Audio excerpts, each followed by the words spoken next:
Комментарийлерди окуп турасыз?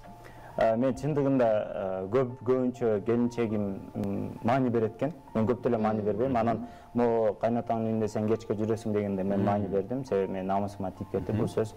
Ошондуктан келинчегим көбүнчө маани берет. Анан келинчегим башында ыйлачуу комментарий. Анан ошол комментарий аркылуу кандайдыр бир деңгээлде өздөрүңүздөрдү түздөп, же болбосо кандайдыр бир деңгээлде өзгөртүүлөрдү киргизгенге аракет кыласыздар? Ооба, албетте. Себеби эл менен сен элсиң, элден чыксаң жетсиң. Ошондуктан элдин сөзүн биз өзүбүзгө алабыз. Жаман сөз болсо биз жөн эле өткөзүп коебуз. Көңүлгө албайбыз. Албай калдык деп албай калды. Мурун жаңы чыгып келаткан кезде мен боюмда бар кезде пирожки жегим келчү да. Отуруп пирожки жеп атсак бул тартип киргизип коюптур. Анан бир эже эле улуу жашуулуу эле жазып калды, эмне акчаңар жетпей пирожки жеп атасың деп. Ошол сөз мага аябай катуу тип кеткен да. Ушунчалык үйдө көчөдө отуруп алып пирожки жеп атасың. Ошол эжеге эмне деп айтмакчысыз азыр? Негизи ал эженин өзүнүн деле келини, балдары келини болсо керек. Анан ал эженин кандай максатта жазганын билбейм, бирок мага ушунчалык катуу тийген.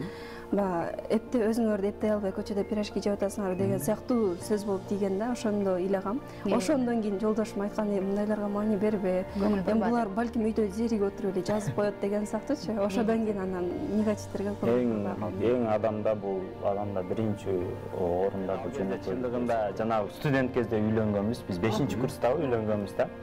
Мен ал кезде мен үйүм, то есть үйүм эле бар болчу. Бул алып келгенден кийин экөөбүз 1200 сом мен стипендияма жашачубуз да.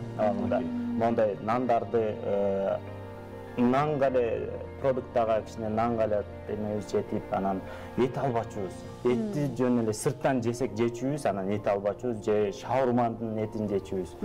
Ошондуктан мен азыр ушу прямой эфирде айткым келип жатат. Жубайыма чоң рахмат сага эже.